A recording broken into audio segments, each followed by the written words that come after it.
E hoje eu vou conversar com o professor Walter Valerini, Master Practitioner em PNL, sobre um treinamento muito interessante que transforma pessoas. Tudo bem, professor? Como vai? Ótimo, Renata. Então, vamos lá conversar sobre esse treinamento. Explica como é que funciona esse treinamento da Sociedade do Ser. Nós já estamos no mercado há 25 anos, né? São mais de 15 pessoas que passaram pelo nosso processo. E a ideia realmente é transformar as coisas que não são mais necessárias na sua vida. Alguns comportamentos que você quer eliminar e não sabe como, né? Claro, um bom psicólogo, um bom psiquiatra pode ajudar muito. Sou um pouco contra remédio, mas há momentos que você precisa tomar remédio. Mas a ideia é de descobrir onde estão os registros primários da memória, onde você aprendeu a sua identidade de hoje, como você se comporta hoje. Algum trauma, alguma rejeição, algum abandono, coisa que parece pequena, mas ficam registrados lá no princípio, quando o seu computador, né, o seu cérebro, ele está pronto para receber as informações que aparecerem, ele suga tudo que acontece ao seu redor. E, às vezes, registra com excesso de emoção. Pai, mãe, babás, avós, avós, tios, irmãos, cuidadores, enfim. E nessa primeira fase, de 0 a 7 anos, vai formatar o material central da nossa personalidade no futuro. E isso pode acontecer desde lá da vida uterina. E o que vai influenciar no adulto de hoje é inexplicável, né? Nós não sabemos o resultado. Pode gerar transformações assim, de incapacidade mesmo, né? Onde você não sabe por que você não faz, por que você não consegue. E pior ainda, né? A revolta porque eu não consigo. E a gente parte do princípio que se o outro sabe, se o outro pode, eu também posso. Por alguma razão você não está conseguindo fazer. Então, algumas limitações na vida adulta acontecem por questões que aconteceram na infância, às vezes até na vida uterina, e a pessoa nem consegue identificar isso e começa a repetir padrões de comportamento e fala, nossa, de novo eu fiz isso, mas por quê? Às vezes a pessoa até percebe que faz, mas não consegue deixar de fazer. Seria isso? Exatamente. Eu acho que você mandou uma meta-mensagem para mim, que eu entendi assim, né? O que eu posso fazer para mudar isso? O que eu posso fazer para frear isso, né? Então, quando essa pergunta de como eu posso mudar isso, é assim, tá lá na infância, não está? Você já passou por isso, você já evoluiu, você já é adulto, você já passou por tanta dificuldade, já superou tantas coisas, mas tem coisas que não consegue mudar.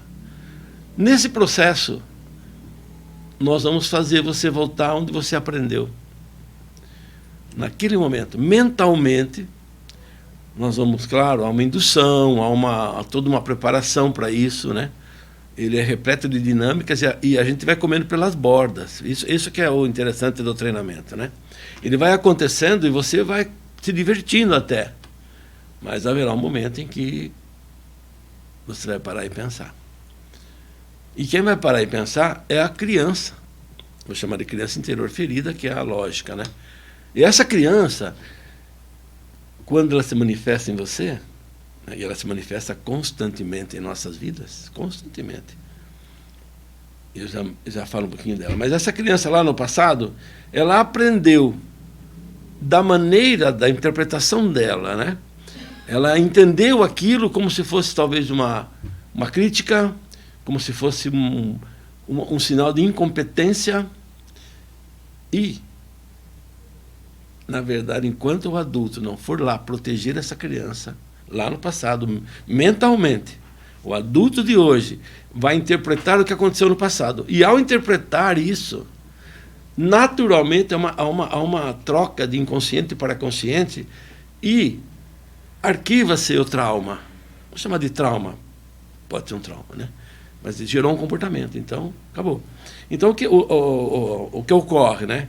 Quando o adulto protege a criança e desvenda isso que aconteceu, a interpretação daí passa a ser madura.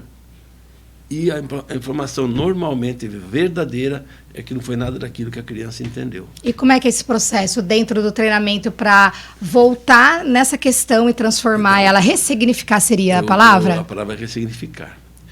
Na neurolinguística é reimprint. Né? Você coloca uma percepção nova, real, e que, vamos chamar que a criança vai entender agora, né? Essa criança que mora em você. Eu costumo dizer que a criança se manifesta constantemente, né?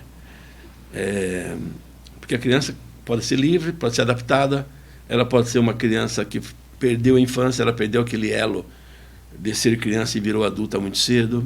Então, isso tudo a gente vai mostrando lá nesse trabalho, onde você vai poder realmente chegar onde a gente gostaria que você chegasse. O aproveitamento é muito bom, é bem interessante, porque aquilo que eu disse, né? Nós da Sociedade do Ser, desenvolvemos esse treinamento. Não é o Leader Training, embora nós tenhamos um treinamento que chama Transformação em Liderança, que se parece com o Leader Training. Tem similaridade, sim, mas a gente também evoluiu nisso. Agora, esse treinamento chamado Além do Seu Limite, aliás, o nome até surgiu por causa acho que é Buzz, do filme Toy Story. E ele fala ao infinito e além, né? O bonequinho fala isso. E aquele nome, falei, nossa, além do infinito é brabo, né? Forte, né? Ao infinito e além. E eu tenho um netinho, né? Brincando lá, até eu dei esse bonequinho para ele. Eu acordei com esse nome, Além do Seu Limite. Então, nós retomamos a Sociedade do Ser com a proposta de Além do Seu Limite, que também me cobrei, né, de um pouco além do meu limite, porque eu tinha parado por causa da pandemia, né, e será? Na pandemia, realmente, os treinamentos praticamente cessaram, porque como você vai reunir muitas pessoas, não tem como, né? Nós temos a terapia do abraço como primeira atividade. Então, pois é. Como é que pode? Não ia ter como. Mas esse é o processo, tá? E você fez a pergunta, né? Como, né? Você perguntou como.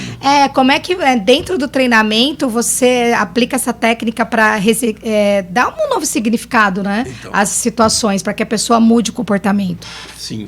Porém, não é, hoje vocês vão mudar o comportamento da timidez. Tá bom. Então, tcharam, um pozinho mágico lá, a gente sopra e as pessoas se curam. Não. É bom se fosse, seria bom, né? Nossa, se fosse assim, mas não é. Ótimo. O buraco é mais embaixo. É bem mais. Então, nós vamos fazendo atividades, né? E o grupo todo participa. E, digamos, vamos metaforizar com esse pozinho mágico, então, vai sendo útil para cada um naquele contexto.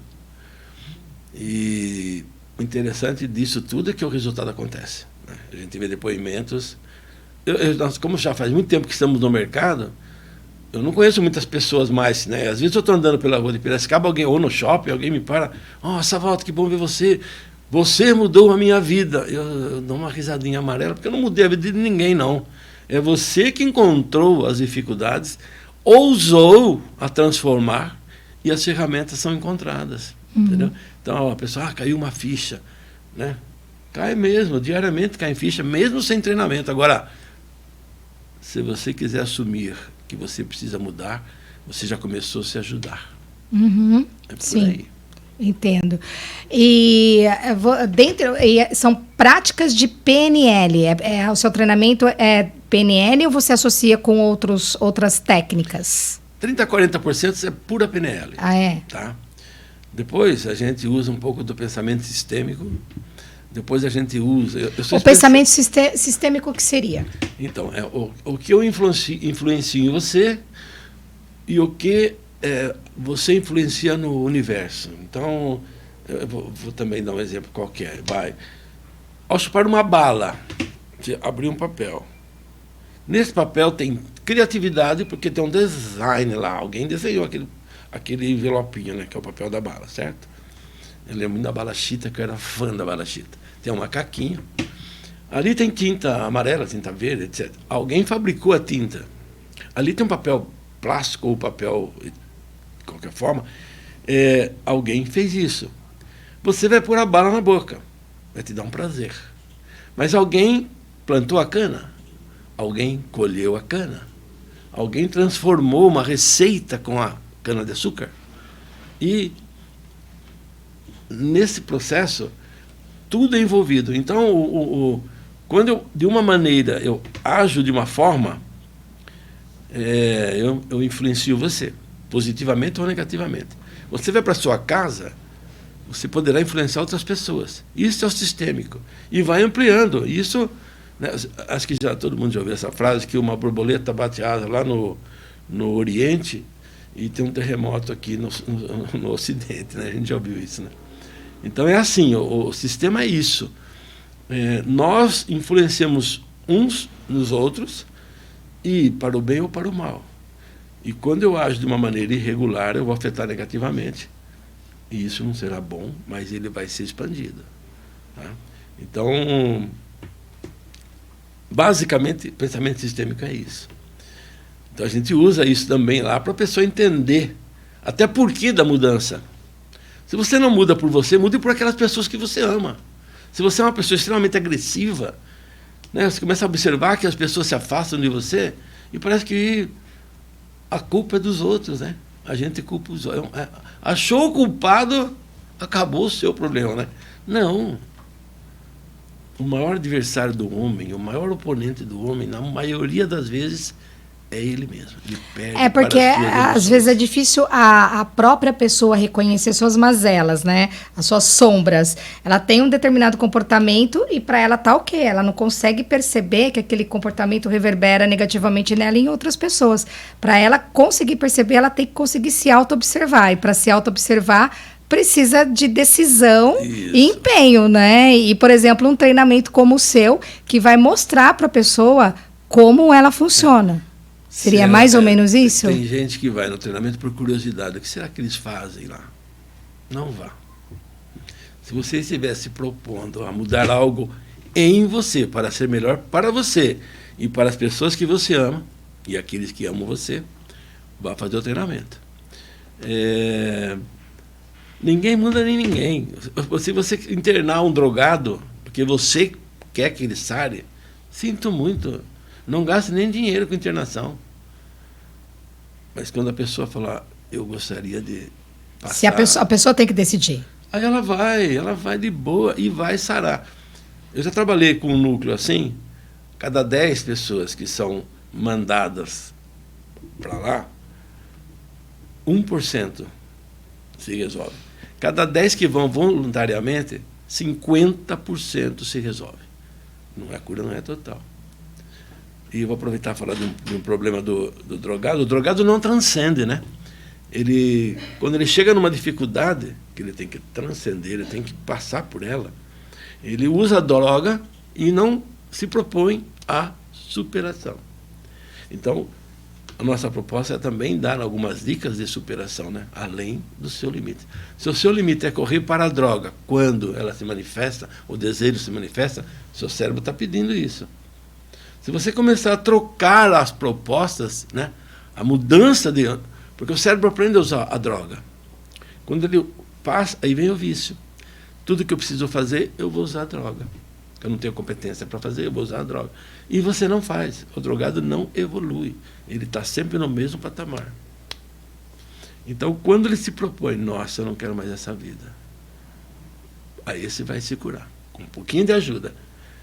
E, na verdade, tudo na vida, nós que não usamos, eu não sei o que é droga, o uso de droga, né? Eu sei o que é droga, mas não sei eu nunca fui usuário de nada. Eu cheguei a passar maconha, eu cheguei a comprar cocaína e jogar no vaso sanitário, para que ninguém usasse, né?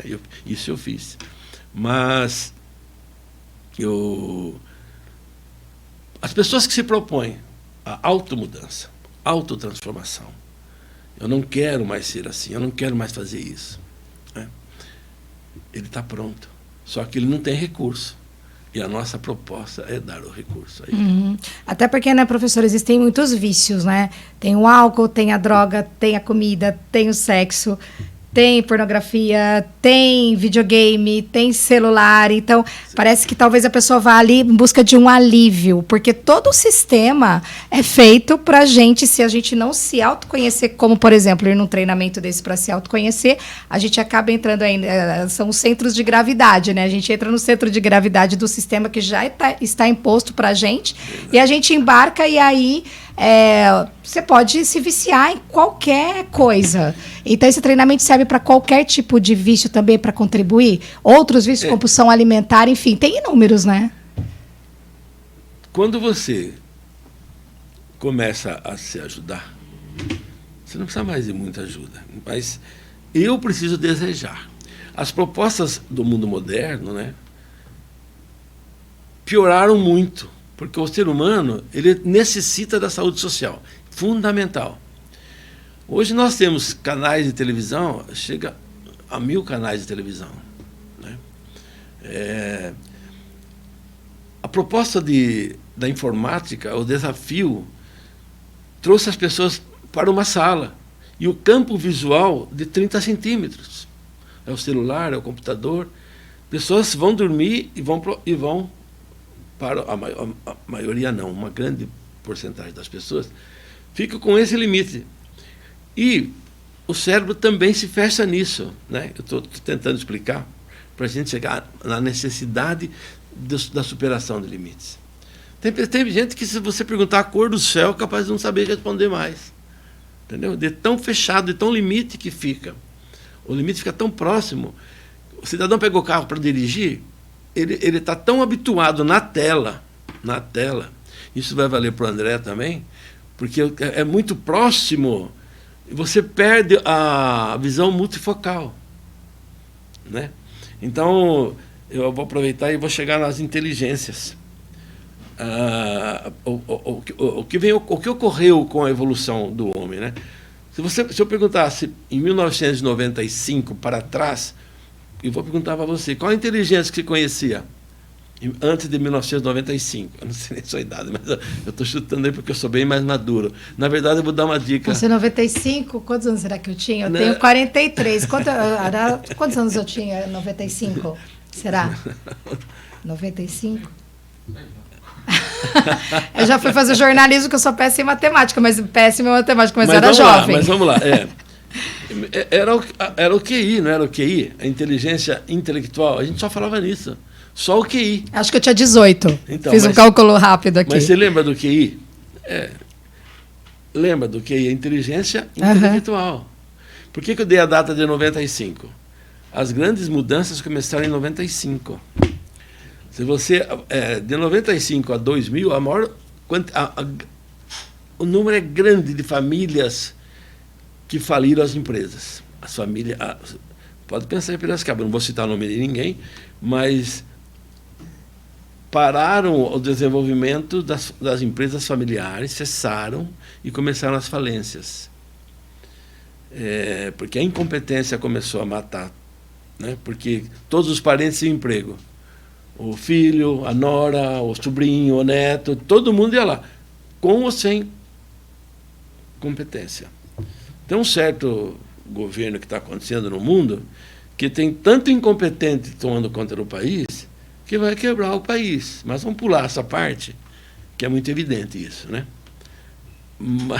Fui obrigado a falar isso, desculpa. Mas então a inteligência, antes de 95, era intelectual. Começou a existir, então, nesse período, depois que Daniel Goleman escreveu muito bem o livro sobre a inteligência emocional. Descobre-se aí, então, que as pessoas emocionalmente equilibradas eram mais eficientes do que as intelectuais.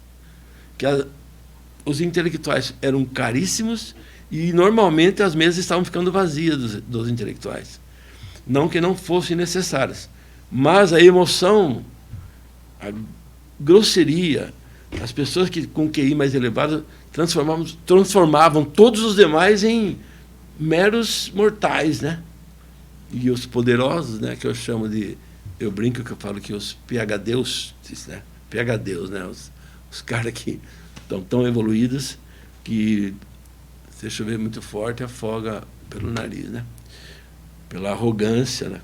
Então, quando a inteligência emocional chega e é perceptível, as empresas começaram a investir na integração emocional. E para cada um único funcionário de alto padrão intelectivo, foram substituídos por 10 que tivessem inteligência emocional. Muito mais barato, né? Porque não eram pessoas que se propunham a só ganhar, mas sim a realizar um sonho, um projeto e missão.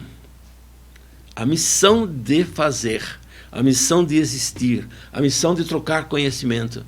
Isso abre um patamar muito grande para a diminuição da intelectualidade e do equilíbrio emocional. Aí as empresas começaram a evoluir nesse sentido. Depois disso, nós entramos no novo século.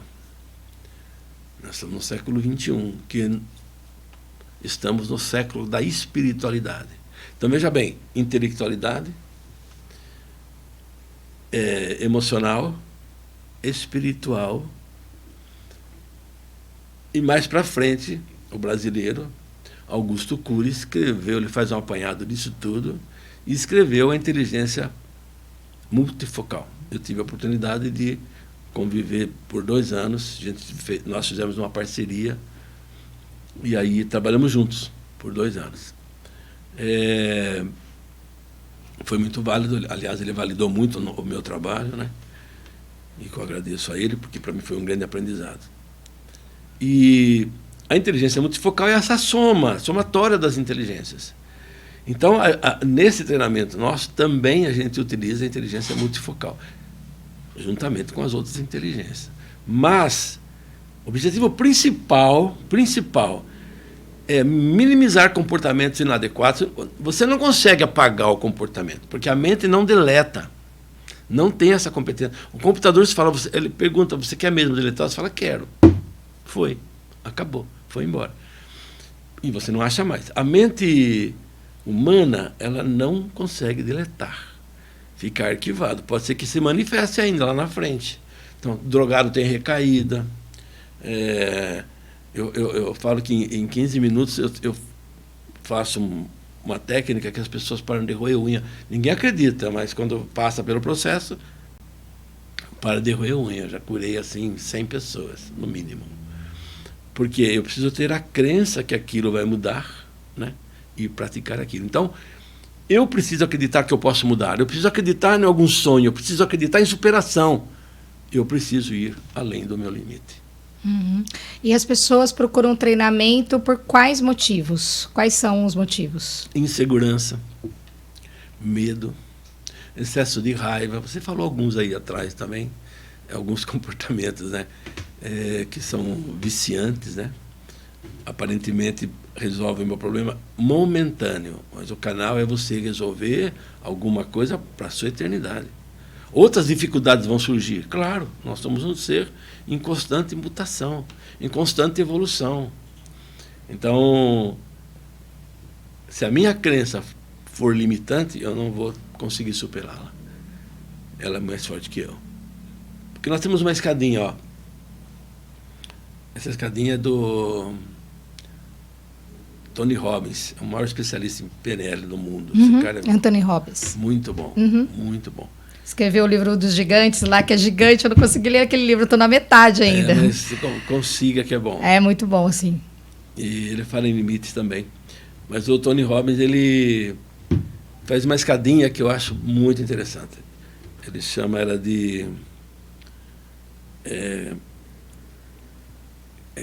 não é comportamento, é movimentos neuro e lógicos, não é neurológico, né? Neuros e lógicos. Isso é PNL, né? Tudo acontece num ambiente. Aqui é um ambiente, está acontecendo isso, né? Nós estamos aqui conversando. O André está lá gravando, o Du está dando a cobertura. Então, isso aqui é um ambiente. Eu preciso, nesse ambiente, trazer essa identidade do Walter. Estou aqui. Aí, cada vez que você faz uma pergunta, eu preciso vasculhar aonde tem o conhecimento para se manifestar em mim e eu responder para você, supostamente da maneira mais correta possível. E posso nem estar correto, né? Porque Hoje, quem fala que eu tenho certeza disso já começou errando em cheio, né? Não tem mais essa certeza no planeta, né? Bom, eu ri porque eu olhei para o copo d'água. Eu acho que é água isso aqui. Eu vou até beber agora. Pelo menos tem todas as características, né, professor? E deve matar a minha sede. Então, o primeiro movimento é ambiente. O segundo, olha só onde está o segundo, comportamento. E conforme essa escadinha foi subindo, é mais difícil a mudança. Ambiente, eu saio daqui, eu vou para a faculdade, vou dar uma aula. Aí o Walter Valerini vai lá dar uma aula. É uma outra proposta, né? Então eu saio daqui e vou lá e faço outra coisa. Ou eu vou numa oficina que eu tenho que trocar uma lâmpada, vai, em algum lugar. Então, é outro ambiente. É fácil. Ou eu mudo para a França, que legal, vou morar em Paris. O ambiente é Paris. E é fácil o ambiente. Tá? Então, é o primeiro degrauzinho. O segundo degrauzinho, comportamento. Como eu me comporto nesse ambiente? Qual a minha qualidade de comportamento? Qual a minha adequação nesse ambiente com esse comportamento? Que são milhões de comportamentos. Nosso cérebro é infinito, né? E eu me comporto até no desconhecido. Até no desconhecido. Né? Medo é um comportamento. Medo, eu já volto na escadinha. O medo impede você de tentar. Então ele tem intenção positiva. Mas o medo protege você. Pega um carro com um pneu careca e vai andar 200 por hora na estrada. Você não é louco. Tem gente que faz isso porque não tem medo algum. Né? Não dê respeito à vida até. Espero que vá sozinho, não põe ninguém no carro. Mas então, o terceiro degrau são minhas capacidades e meus valores. Olha só. Vai ficando difícil. Para você ter capacidades e ter valores, você estudou alguma coisa. Você fez faculdade de? Jornalismo. Jornalismo. A sua pretensão é uma das coisas mais lindas do mundo, né? Eu quero dar notícia, eu quero informar as pessoas, certo? Eu vou levar a verdade para as pessoas. Isso é chique demais, né? Então, você evoluiu para o degrauzinho de capacidades. Então, eu adquiri a capacidade. Esses são os meus valores. Mas você tem uma pergunta que você faz para você. Eu vou fazer. Você pode fazer ainda melhor do que você faz, Renata? Tudo que você faz bem feito, você pode fazer ainda melhor? Com certeza. Amém, obrigado. Aquele que acha que já sabe, pode morrer. Sabe, ele já encheu o caneco dele, entendeu? Então, às vezes, a gente precisa esvaziar um pouco essa xícara, né? Porque não cabe mais nada para você colocar lá. Então, quando eu abro espaço para o novo, eu aceito e aprendo o novo. É a grande sacada, porque o novo é no cotidiano. E tem o novo útil e o novo inútil. Então, capacidades e valores é o terceiro degrauzinho. Agora vai complicando. A gente já subiu ao quarto degrau. Crenças. Puxa vida. Quando você acredita numa coisa, vai ficando a mudança é cada vez mais difícil. Cada vez mais difícil. Então, ambiente, comportamento, capacidades e crenças. Eu faço o treinamento porque eu acredito que o treinamento vai ajudar pessoas. Claro que passa a ser um negócio, claro, mas está longe de ser só um negócio. Está dentro da minha missão. Mas qual é a sua missão? É até pretensioso que eu vou falar. É ensinar as pessoas. Porque eu tenho uma história de vida, que eu não vou contar aqui, porque eu não preciso fazer ninguém chorar para acreditar em mim, porque eu ri muito. Eu ri muito da minha história de vida, é verdade. Então, um dia eu conto. Mas assim, não é que eu me orgulho do meu passado. Eu tenho assim a validação por tudo aquilo que eu passei. E o que eu mais gosto em mim. Quando o passado chamar, não atenda. Não tem mais nada lá. Nem tem ninguém mais lá. Sabe? De que adianta você ir no barzinho quando você conheceu alguém, se apaixonou por alguém? Nem o barzinho pode estar mais lá, entendeu? Isso faz parte do passado. Quando o passado chamar, não atenda, por favor. Então, vamos continuar. Crença é complicado mudar. Muito complicado. Eu vou dar responda o que vier na sua cabeça. Papai Noel existe? Não. Você tem certeza? Sim. Absoluta. Sim. Nunca existiu? Parou para pensar. Não sei. E... Porque está registrado numa crença sua. Olha que louco. Eu sabia. O adulto em você não permitiu que você respondesse. Ah, claro que existe. Eu sou louca. Papai Noel é uma fantasia. Mas, quando você voltou antes dos seus 6 anos, por ali, ganhou o presente legal do Papai Noel. Ganhou. Sim. Você acha que você vai esquecer, Papai Noel? Ficar registrado. Ah, não pode. Eu gostaria de acreditar em Papai Noel até hoje. Então está na memória, né? Então as crenças são positivas e negativas. Time de futebol, por exemplo, né? Eu não vou falar nenhum deles, mas eu sou palmeirense. Eu acredito que o Palmeiras é o melhor time do Brasil. Minha crença, mesmo o Palmeiras perdendo, estou acreditando que ele vai melhorar. Ele vai melhorar, entendeu? Então, as crenças, quando são limitantes, deixam você no estado de estagnação. Vamos subir mais um degrau? Aí, crenças vem identidade. A identidade é assim, então. Nesse ambiente, né? Como você se comporta, quais são suas capacidades, quais são suas crenças, veja bem, né? E daí vem quem é você. E aí começa a complicar. Crença é sempre assim. Por quê? Vou perguntar, você vai me ajudar, assim você participa disso. Ó. Por que você é jornalista? Eu fui fazer jornalismo porque eu sempre gostei de me comunicar e eu queria trabalhar na área de comunicação. Então, porque você respondeu o quê? Sobre uma crença. A pergunta por quê responde crença. Tá? Aliás, é uma das últimas perguntas que você vai fazer para uma pessoa é por que você não vai hoje? Eu estou com a unha encravada. Sabe? Essas perguntas você vai direto na crença. Então, deve ter na neurolinguística, se você fala especificamente blá, blá, blá, blá, blá, blá, você vai direto, né? E a resposta pode ser mais precisa. Então, daí a identidade. Quem é você? Por que você faz o que faz? Quais são suas capacidades? Como você se comporta? Como você é nesse ambiente? Entendeu? Isso é a sua identidade. Nesse nível da identidade tem a missão. E não é a missão com nenhum compromisso religioso. Não é isso. A missão humana. O que eu faço aqui? Com essa experiência que eu estou tendo nesse momento no planeta Terra. 95% da população mundial acredita num ser de fé. Um ser de fé. Não precisa ser uma religião específica, mas 95% da população mundial acredita num Criador. Vamos chamar de Deus, né? Então, na missão, quando você encontra a missão, o dinheiro já não compra mais você.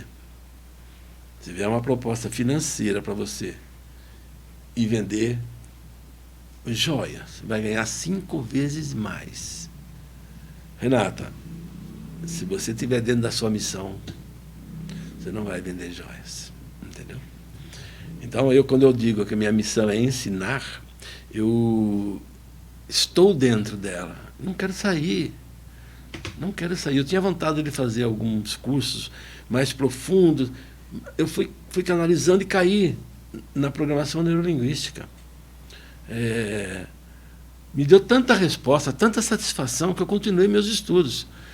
Hoje eu sou hipnólogo, hoje eu tenho curso de reedição do filme do inconsciente, né, com Leonard Orr, que é um americano. Eu tive 4 oportunidades de passar por esse treinamento. Ele faleceu ano retrasado.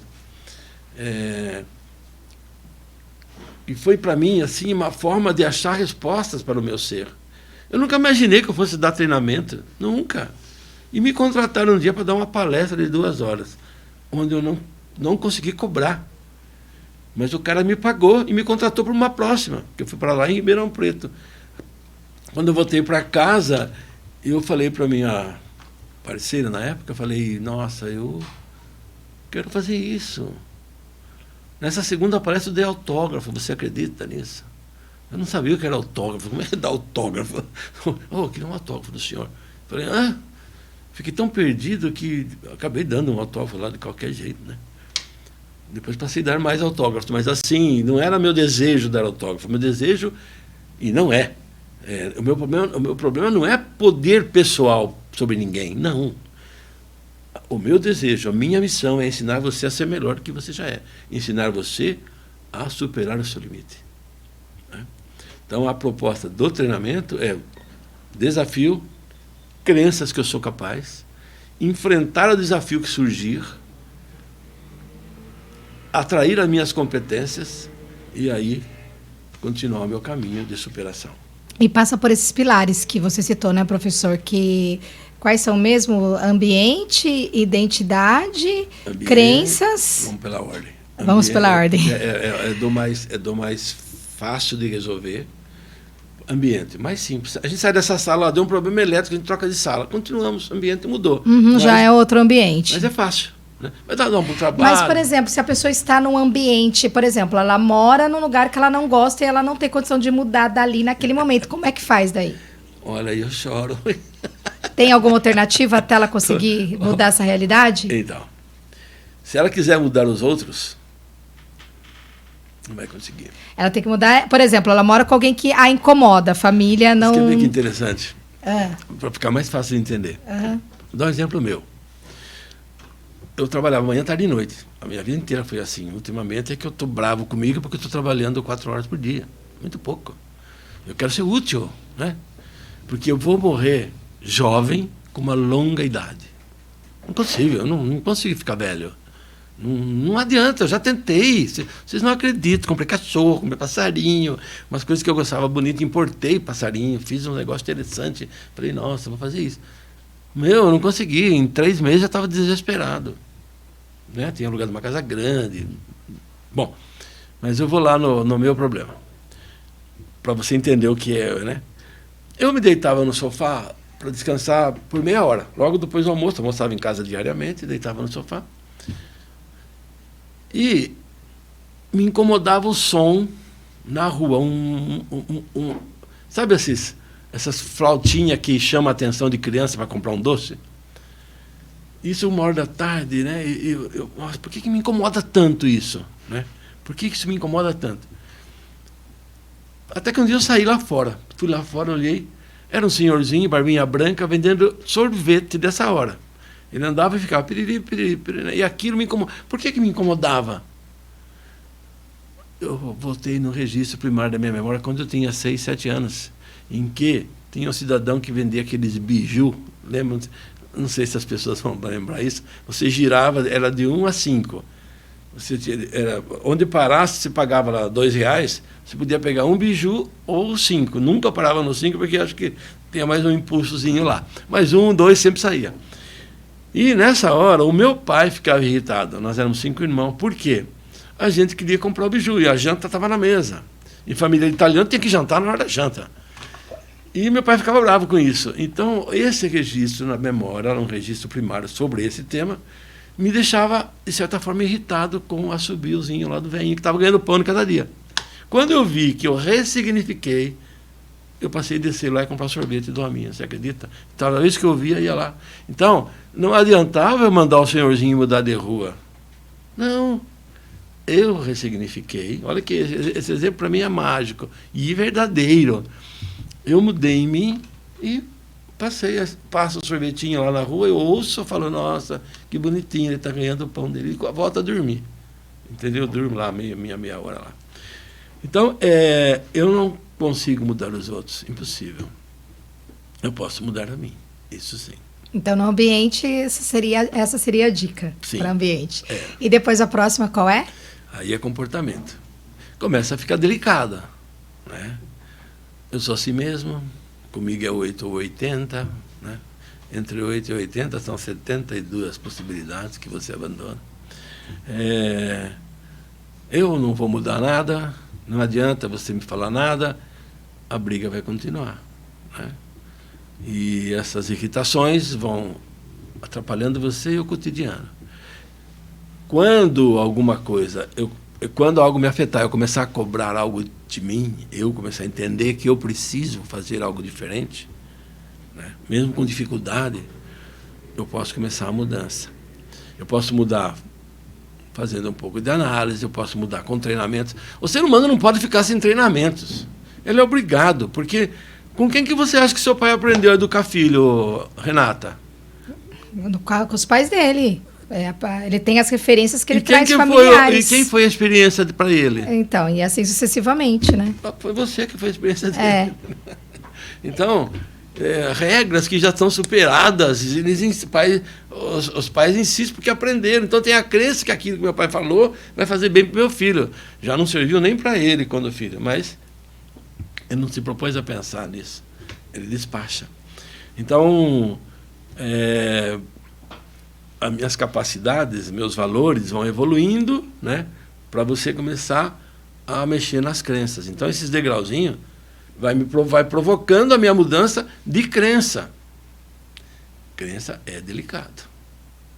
Fala para o Walter trocar de time, torcer para o Corinthians, por exemplo. Não combina comigo, porque minha crença é muito forte de que meu time é o Palmeiras. Então agora a gente já está nas crenças, agora passamos com comportamento, crença, essa terceira. Vou subir da degrauzinho. Uhum. Aí eu entro na minha identidade. Agora a identidade. Aí agora eu só mudo algo na minha identidade e é importante. É muito importante. Posso dar mais um exemplo meu de história? Eu dava aula na universidade, onde fiquei por 30 anos, aqui na Unimep. Eu andava na universidade, nos primeiros 10 anos, eu era o professor universitário. Eu era o bom. Os alunos tinham que aprender comigo, porque eu era o bom. Era uma crença. Então eu tinha que usar tudo aquilo que meus professores do passado, sorrir pouco, seriedade, eu sei, vocês vão aprender comigo, arrogância, eu era esse cara. O dia, que lá pelos meus 40 anos, eu passei por um processo de transformação desse tipo que eu pratico hoje, porque tudo começou lá atrás. Eu comecei a andar no corredor depois de uns 3 ou 4 meses, eu comecei a ser assediado. Falei, nossa, o que está acontecendo? A minha identidade mudou. Eu dei a permissão de abandonar tudo aquilo do passado, que tudo aquilo era passado mesmo, né? E fazendo curso, fazendo treinamento, eu fui evoluindo. E passei a ser querido. Então, a identidade precisa passar pelo processo da escadinha. E a missão se confirma quando eu me identifico com ela. E eu me identifiquei. Meu negócio realmente é ensinar. Não é que eu saiba mais do que os outros. Em algum contexto eu sei mais que os outros. Em outros contextos as pessoas sabem mais do que eu. Então isso, no mínimo, é ser humilde. Uhum. Né? E eu prefiro a humildade do que a arrogância. Embora eu já, no passado, eu acho que eu nunca fui humilde, não. Uma vez eu vi o Cortella falando numa palestra dele que às vezes tem pessoas arrogantes, né, que chegam e falam assim, você sabe com quem está falando? Aí ele fala assim, viu, você tem tempo? Porque ele quis dizer assim, existem tantos planetas, a gente é um planetinha, uma estrelinha perdido no meio do universo, a gente é só uma poeirinha e a pessoa se acha arrogante. Então, tipo, ele fala, você tem tempo? Que se tiver, eu te explico quem você é. Então, por que arrogância, se tá todo mundo aqui de passagem? Tem uma historinha da TAM, eu fui fã da TAM. Gostava de fazer algumas viagens pela TAM. Mas eu me lembro bem dessa história de que tem uma fila que está complicado para entrar no avião lá, para tomar, né? E estava incomodado, estava ruim, essa fila estava ruim. E um cara veio andando com a mala na mão e queria passar na frente, né? E a responsável ali, né? A moça, uma moça bonita, elegante, falou, o senhor precisa esperar. A senhora sabe quem sou eu? Ela já estava também cansada, exausta, falou assim, alguém conhece o cavalheiro aqui? Daí ele falou assim, eu vou falar um palavrão, você permite, André, falar um palavrão discreto? O cara fala, eu vou foder você. Ela fala, mas mesmo assim o senhor vai ter que entrar na fila. Foi tão mágico isso, né? Muito palavrão, André, foi feio, mas foi cabível, então vamos continuar. E aí, então, a sua missão está dentro da identidade, né? Eu realizo aquilo. E a minha transmissão, porque se a minha missão for roubar, for enganar, for estuprar, eu tenho uma transmissão espiritual. Para quem mais?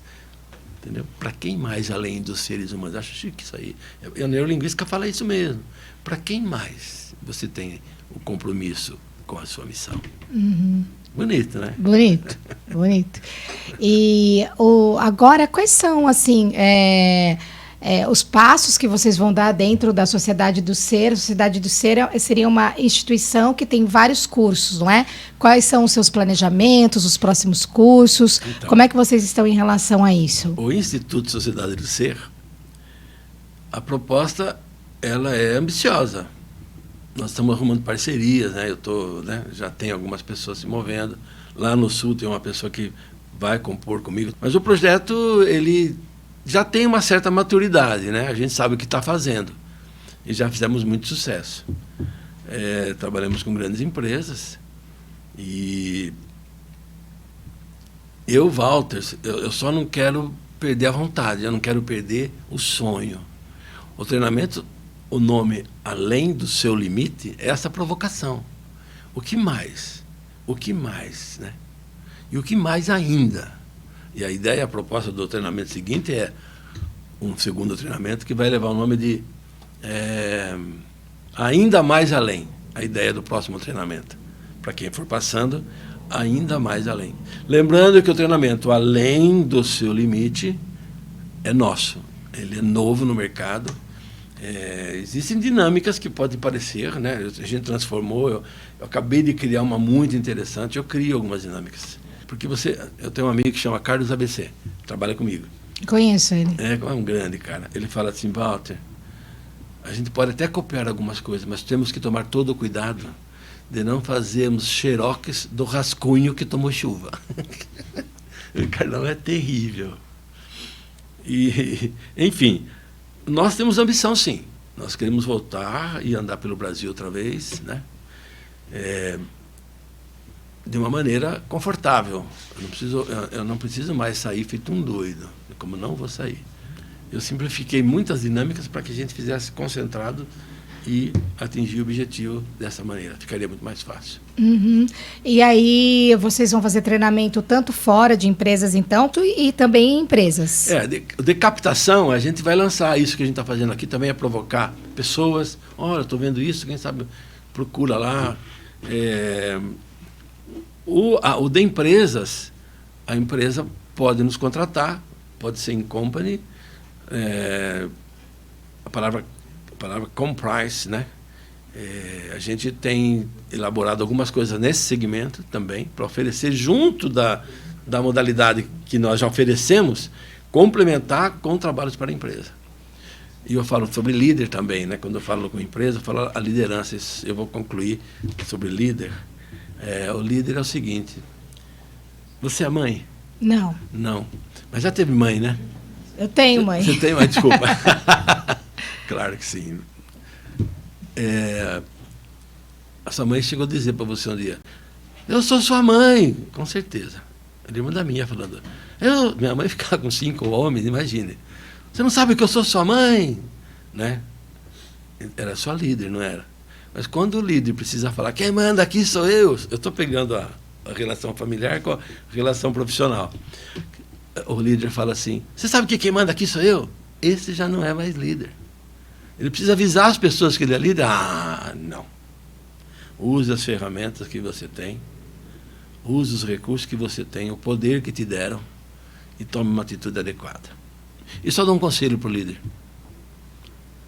Não é meu esse conselho, mas elogie em público e faça algumas correções na sua sala. Tá certo. Tem alguma pergunta, assim, para a gente já ir finalizando que eu não tenha feito? Eu quero fazer uma pergunta para você. Pode fazer. Depois da conversa, disparou algum interesse em você em participar desse? Eu achei achei bem interessante. Pode falar não. Não, eu achei muito interessante. Eu gosto muito dessa área de autoconhecimento, eu estudo bastante, faço vários cursos, já fiz vários cursos, então tudo que vem para acrescentar, parabéns. Com certeza, porque a vida é um aprendizado, como você falou, né, algumas vezes. Se você achar que sabe tudo, não tem mais nada para fazer. Então é super interessante, com certeza. A sua resposta é sábia. Um dia, talvez você apareça. Eu fiz, ano passado, um curso de 40 horas. Tinha imersão, né? E muita brincadeira, mas tinha validações. mesmo eu aproveitando, acho que 20% do trabalho, eu vou falar por quê? Porque os outros 80% eu já conheço. Não tem... Às vezes o cara conta uma metáfora que eu já contei ela há mais de 20 anos, entendeu? Não é que eu sou, por gentileza, eu falei de humildade, eu vou falar de novo. Mas eu aproveitei 20%. Isso soma para mim. Amanhã não, sábado, eu vou passar o dia inteiro em Campinas fazendo um curso específico sobre egograma.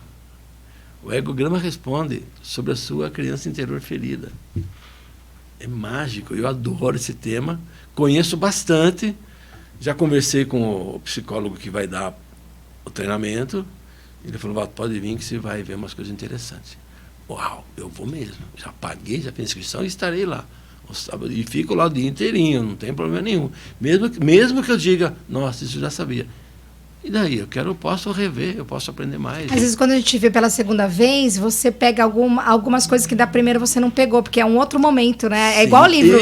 Quando você lê a segunda vez, você percebe um monte de coisa que na primeira vez você não percebeu. Você não será a mesma pessoa que sair dessa sala. Presta atenção nisso. Você não será a mesma pessoa ao sair dessa sala.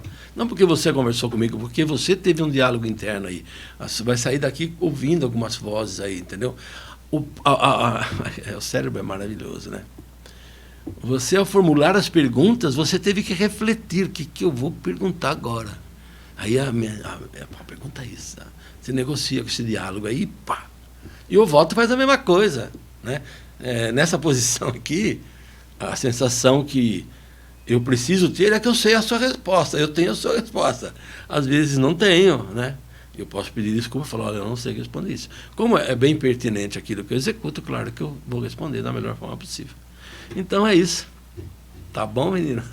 Tá certo. Muito obrigada pela entrevista, professora. E fica aí os contatos, então, da Sociedade do Ser, que fica aqui em Piracicaba, é isso? Isso mesmo. Obrigado, minha amiga. Agora ganhei mais uma amiga. Com certeza. Valeu, Renata. Valeu, André, Du. E vamos em frente. Obrigada.